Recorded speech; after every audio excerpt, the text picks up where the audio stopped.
Guitar Will Travel, presented by Vintage Guitar Magazine. With your host, me, James Patrick Regan, otherwise known as Jimmy from the Deadlies, and today I'm speaking with William Reaves, acoustic guitarist with the band Breakfield. In our conversation, William talks about the band Breakfield and how that differs from the previous lineup, which was called Boy Named Banjo. And William talks about the new self-titled album that was produced by Sadler Vaden. William discusses growing up in Nashville, busking on Lower Broadway, and he tells us about the competitiveness of busking in Nashville. William takes us through his musical education, starting on harmonica, then moving to guitar, and William describes working on Music Row as a songwriter and what is his songwriting strategy. Finally, William takes us through his gear, his tour schedule, and he tells us about his day job as a construction project manager. To find out more about William, you can go to his website, breakfieldband.com. That's BREAKFIELDBAND.com. Please subscribe, like, comment, share, and most of all, review this podcast. I'd really appreciate it. And please support Vintage Guitar Magazine and all the wonderful things they do for us guitar players, because they do so many wonderful things for us guitar players. Oh, and hey, if you want to support the show, you can go to patreon.com/HaveGuitarWillTravelPodcast. Here's my friend William. Nice to meet you, William. Very good to meet you. What's the difference, besides the name change, what's the difference between Breakfield and Boy Named Banjo? There's definitely, some differences in the sound. You know, we have a lot more electric guitar going on, sure. and we're kind of going back to our roots in a way. You know, the name Boy Named Banjo hung with us for a really, really long time, and our sound changed under that name a lot. Sure. So with this new record, we sound like we did when we were coming out of college and we're into the alternative country. Yeah. You know, before we got tangled up with the commercial country world. And so it's returning to our days where we didn't have, as much A&R breathing down our neck and all that kind of stuff. So I'd like to say it's more organically us, is Breakfield. Sure. Okay, cool. That's great. And I love that. I mean, I think I've heard, do you only have one song out, or do you have a bunch of songs out? We have, off the new project, I believe we have three. We have three. We have Canyon Walls, Pull Some Strings, Darker Out Tonight, and Ever Loving Mine. So we have four, actually. Okay. Yep. I listened to all of them, and it sounds fantastic. Thank you. Yeah, it sounds great. Was there a lineup change when you made the switch from the name? So, we toured for about a year. Our original, one of the three original guys, who is our electric guitar and mandolin player, he left the band. But then we had a guy named Eli Fox come in, and he was playing electric guitar, pedal steel, and fiddle. Wow. Right. He was being overworked. And so with this new record, we had Sadler Vaden produce. Yeah. So, obviously nobody wanted to go near an electric guitar. And Sadler laid all the electric guitar down. And then we picked up Drew Elliott, a guy who's in Nashville, fantastic player, and he's been playing with us. So we actually grew to be a six-piece now, live. Wow. Which has been a blast. Okay, so you're singing and playing guitar, and yes. And what's the rest of the lineup look like? So it's Barton Davies. He sings and plays banjo, but actually on the new record, he plays some electric guitar as well. So we got him set up with an electric rig. So he's electric guitar, banjo, vocal. I'm acoustic vocal, harmonica. Then we have Sam McCullough on the drums. Okay. And Ford Gerard on the bass and the upright bass. Okay. And so that's kind of our lineup. Yeah. Is it tough moving touring with the upright bass, or do you get it backlined? No, I wish we had it backlined. But I'm also thankful for all the money we've probably saved not renting one. So we have a big trailer, and it takes up. It's the reason we have as big of a trailer as we have. But the crowd loves the upright. Oh, of course. So we've hauled that thing all the way to California and from Nashville and all over the country. And did you grow up in Nashville? I did. So 4 of us grew up in Nashville. They were all Named Banjo members. Our 2 kind of utility guys, they're not from Nashville, but they one's from Knoxville and one's from Drew is from, I think, Michigan, but he's been here a while. He's been in town. Yeah. But we're a lot of us are Nashville guys. Yes. Did you all go to Vanderbilt or somewhere else? No. So Barton Davies and I, we write all the songs, and we actually went to Swanee. Okay. Which is about an hour and a half from Nashville, and then Sam McCullough and our former electric player went to UT Knoxville. Okay. And Ford went to UNC Chapel Hill. Okay. In North Carolina. So nobody. But we all grew up in high school playing together. All right. And busking was a big part of you guys, like how you worked everything out? Early on, when we were a trio, we'd go down to Lower Broadway and just open up a case and start playing. Lower Broadway was a lot different back then. How long was in that? 2009. Okay, 2009. That was probably 2009, 2010. It was starting to become popular. I don't think you could get away with doing that anymore. But we'd go down there and just play. We just loved playing for people and wanted a little bit of to make a little bit of money. And sure. It was fun. Yeah, that's how we got our original name. Where'd you guys set up on Lower Broadway? We were kind of right by Robert's Western World. Okay, that's a good place.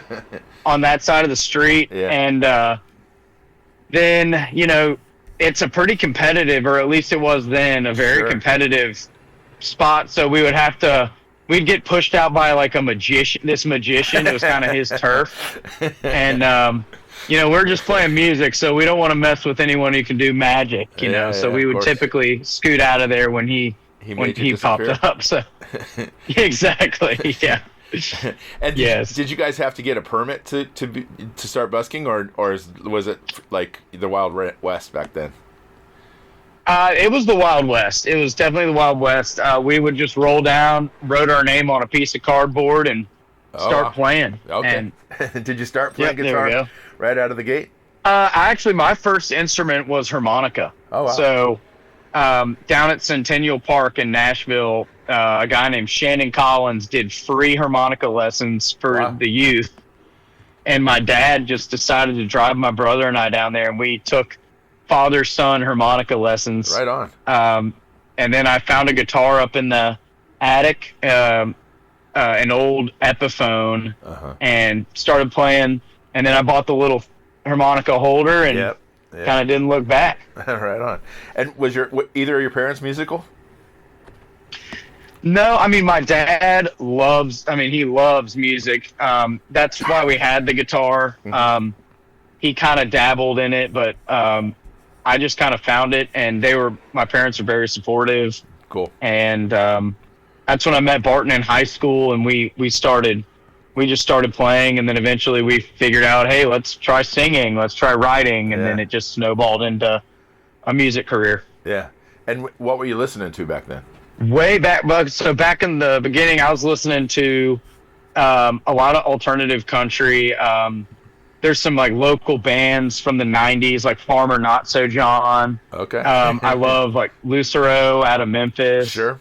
And then had a bluegrass thing that I loved. I loved the infamous String Dusters. Sure. And so we were listening to a lot of bluegrass and alt country. Okay. Right on. And still do. Yeah.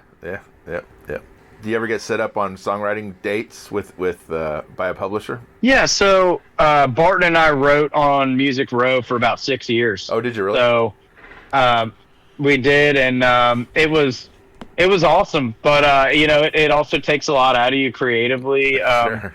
Trying to fit, what people want. Trying to be commercial. Honestly, is I guess the way to put it. And we learned a whole lot. Got to collaborate with some of our heroes, and some of the songs of the record are from that time, and oh wow, some of the songs are when we were fresh out of the deal and just inspired to do something new.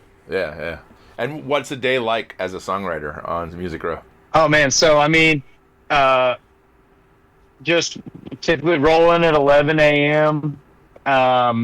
And just sit in a cool room and typically ask whoever you're riding with what's going on in your life, if anyone has ideas. For me, you get a few years in and you've probably exhausted all your ideas, so it's really just pulling whatever comes out of the room that day. Just that combination of writers will just inspire something new. And sure. I start with music first typically. And just try to let that tell me what the lyrics should be. Sure. But it was great. Yeah, do that, and then you're out of there by 4 o'clock probably. Okay. And you hope to leave with a song, but sometimes you leave with nothing, and just how it goes. Yeah. And is there pressure from whoever's paying you to to have a song every day? Not really. I mean, typically those deals are you owe them a certain amount of songs a year. Okay. So they're not really, unless you're turning in less than 15 songs a year, which the more you write, the more songs you have, and the more of a chance you have at getting a cut, or so everyone typically works real hard. Yeah. So that they never got on us. Was it pretty typical to write a song in a day? Very typical. Okay. When I'm writing on my own, it takes me, it can take me 30 minutes to write a song. Sure.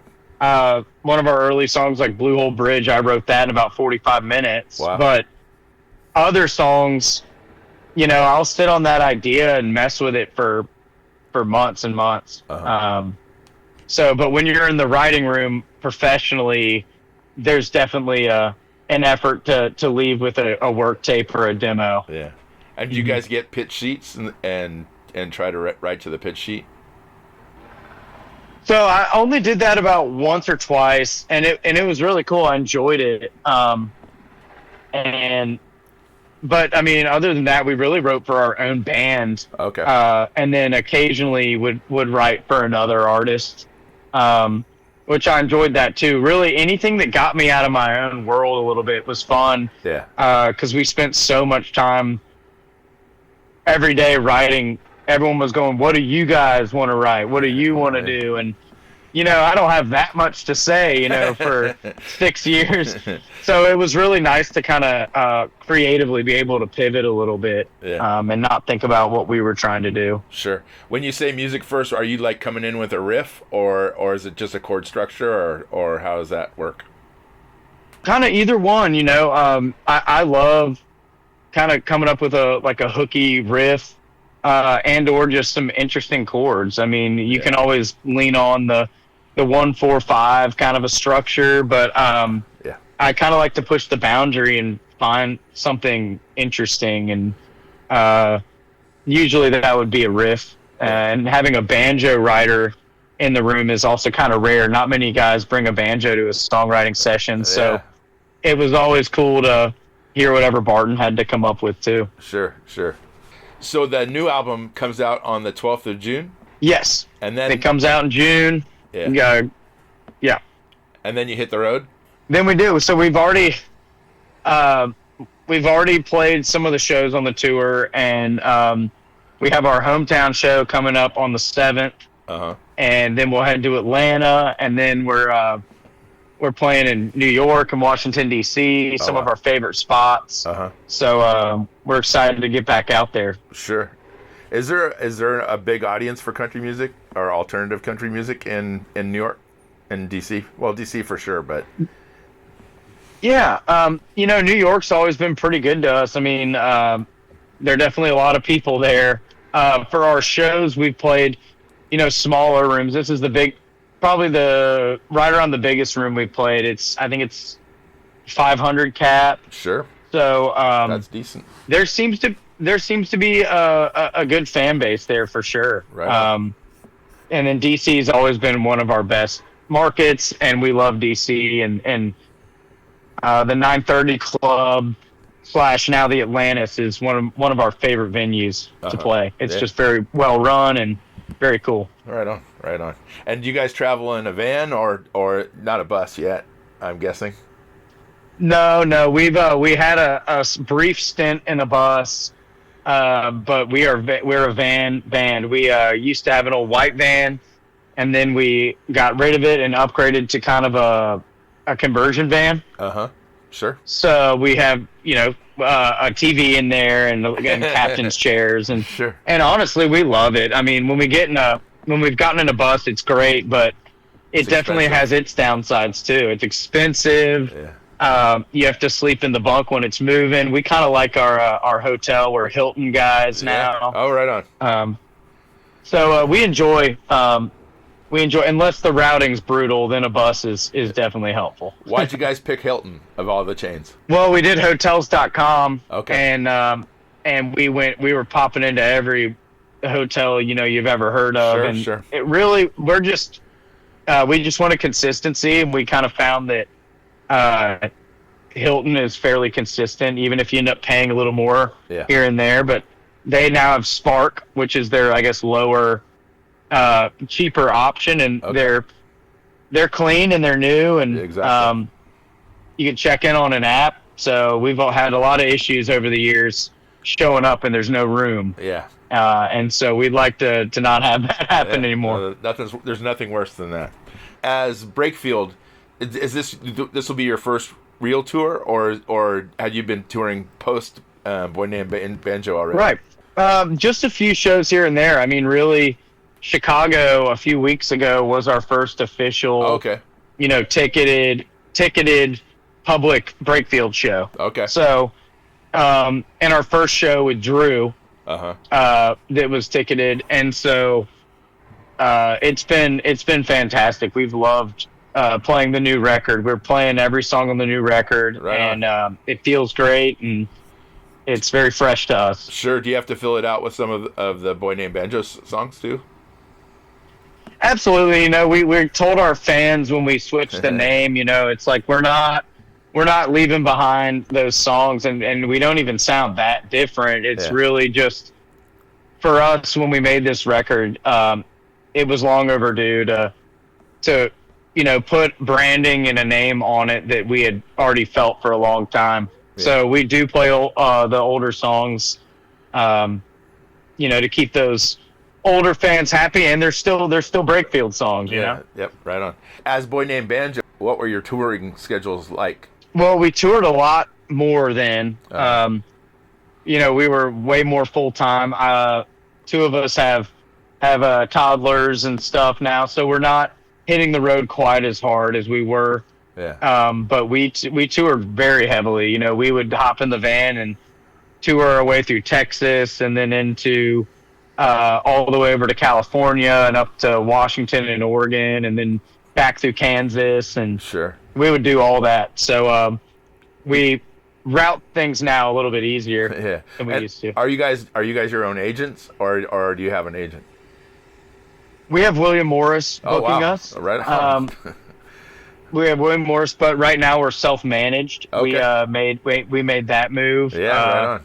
So the longer we've gone now, working with Rounder Records has been fantastic. Sure. They're a great group of people and very supportive and understand our vision. Yeah. But we also like to keep as much control as we can, especially creatively. And they've been a great partner in that way.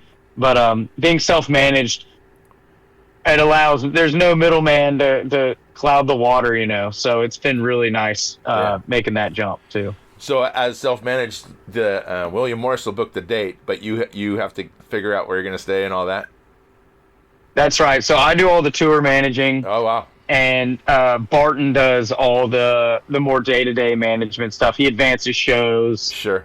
And all of that stuff. But I'm a logistics kind of a guy. I love figuring out, how far we're going to drive after the show, and all the stuff. So I've gotten decent at it over the years. So I just handle it all. Are you the type of person that likes to, once the show's over, get in the van and drive to the next city, or do you stay there and then drive in the morning?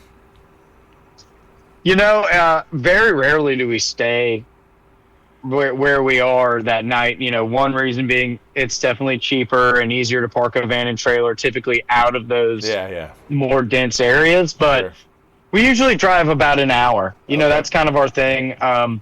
Get an hour outside of town. But sometimes, with the routing, you have to really drive. And we've had times over the years where we don't even get a hotel because we have to drive through the whole entire night straight to load in. But like I said, we're self-managed now. We don't let that happen anymore. Yeah, right on. And so, what's your guitar rig look like when you're live?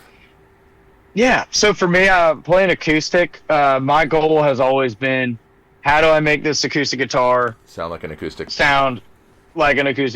Yeah. So I've gone through all sorts of solutions for that. I've used the Tone Dexter, which uses. No, tell me what the Tone Dexter is. Yeah, I don't even know about it. Yeah, so it's made by Audio Sprockets, and basically, it's a preamp like DI that basically you plug microphones into whatever mic you want, and you record into it, and it creates a wave map. Oh, okay. That basically, when you're plugged in live, it adds your actual guitar sound to your guitar. Oh, that's badass. So I messed with that for a while. Then I got kind of tired of having to program it because I have a lot of guitars. So I moved to the Fishman Aura. Okay. And that had presets, and I liked that. I saw that on Jason Isbell's board, so I thought, if he's using it, that's good enough for me. Yeah.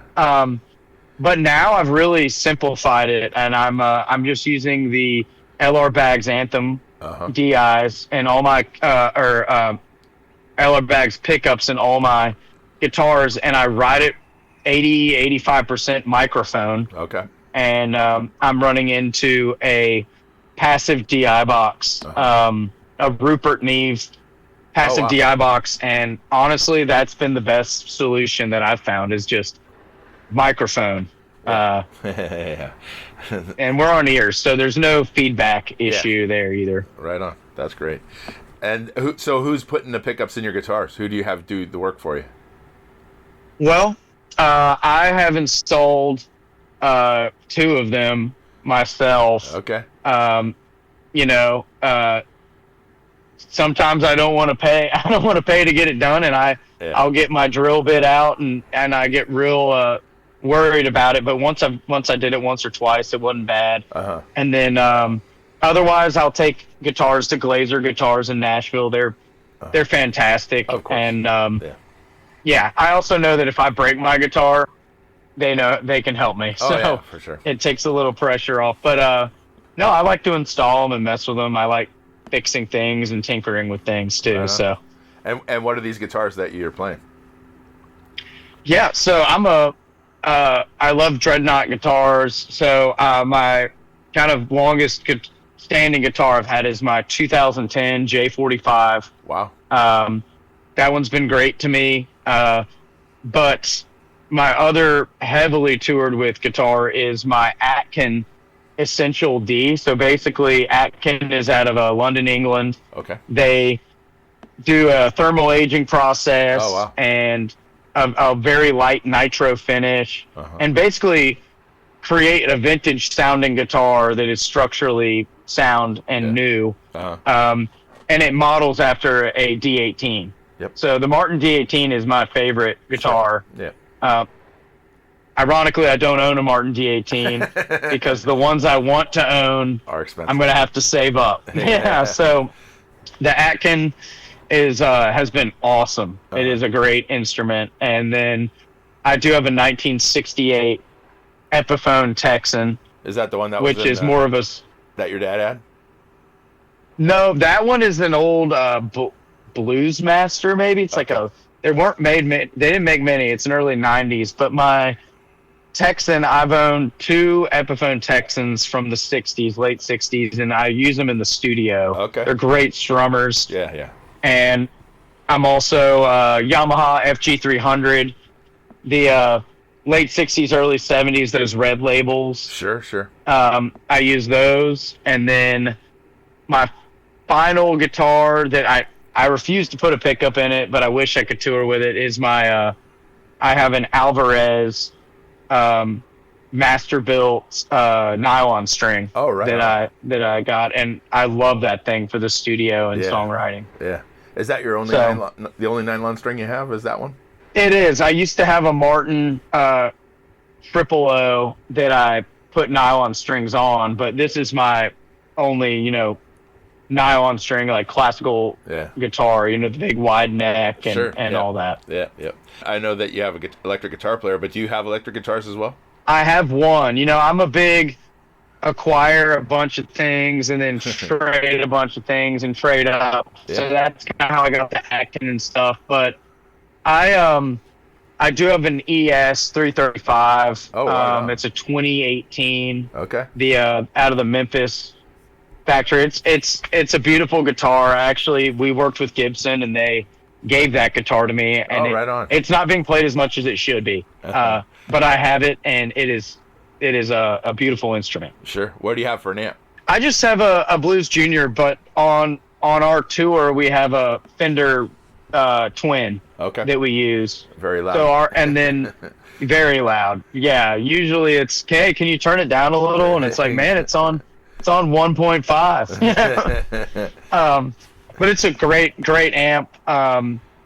And Drew uses.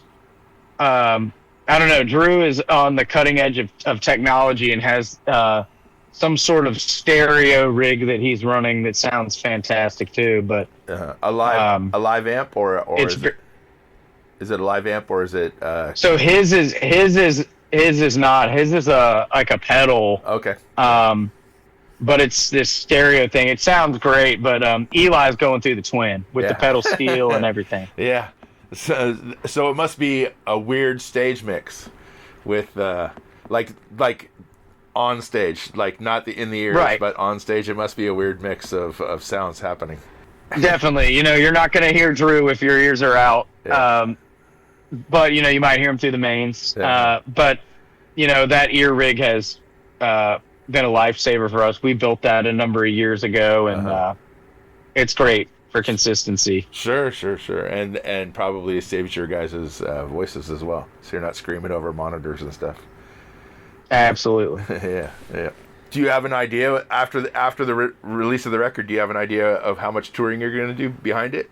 Not at the moment. I think that there's definitely a plan to do some more stuff. Originally, the record was going to actually come out earlier, but just the way things happen, it just happened to get pushed to June, and we already had our dates.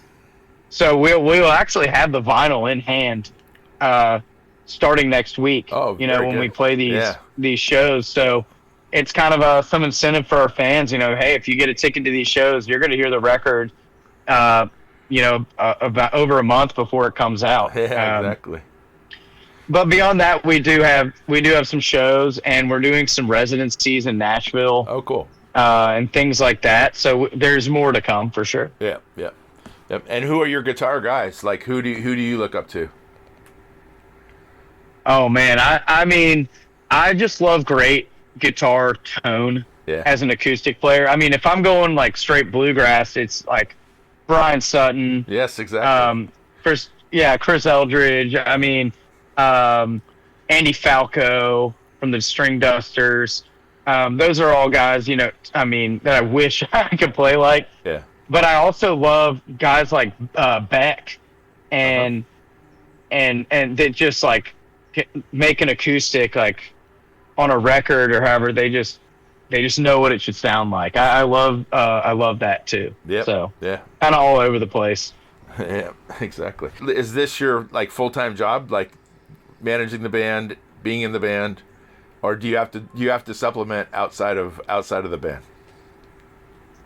Well, I mean, I've done music full time. I did music full time for over, I want to say probably seven years. And actually, just this year, since we have slightly scaled our touring back for our families. Yeah. I'm actually working a job which I'm really enjoying. Oh, good. I'm in construction, and it's very similar to tour managing. I'm a project manager in construction, which it's all logistics and all that, and it still allows me to play music. Sure. And but we got guys in the band that are still full-time music, whether it be music management, music business management, studio work. Yeah. So it's a very common thing in Nashville that I feel like a lot of people don't talk about. Yeah. And do you have history as working in construction? Over the years in music, I worked so many odd jobs on the side.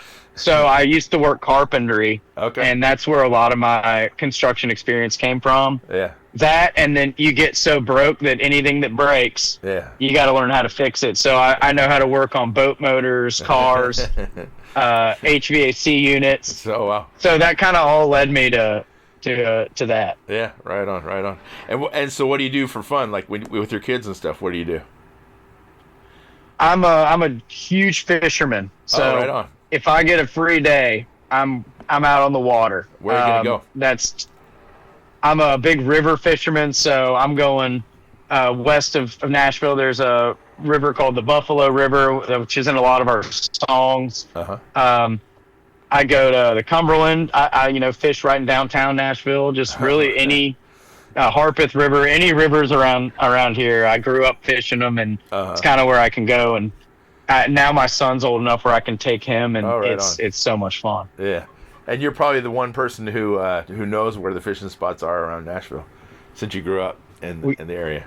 There's that, and then you asked about a songwriting schedule. I would write a few days a week, but I would also fish 3 or 4 days a week, sun up to sundown. I didn't have kids then. I wasn't married yet, so I could have been a fishing guide, honestly. Right on. That's great to hear. Yeah. Well, it's been wonderful talking to you, William. I appreciate your time. Yeah, thank you very much, James. I appreciate it. Yeah, and best of luck with the album, and safe travels on your tours. All right. Well, thank you very much. Yeah, nice to speak with you. See you later. You too. I'll see you. Bye-bye. Thanks for listening to Have Guitar Will Travel. You can catch up on all the things I'm doing at thedeadlies.com, and I'm on all the social media platforms as well. And please support Vintage Guitar and all the wonderful things they do, because they do many, many wonderful things for us guitar players. Thanks. Please subscribe. Please tell a friend, and I'll see you guys next week. Bye, guys.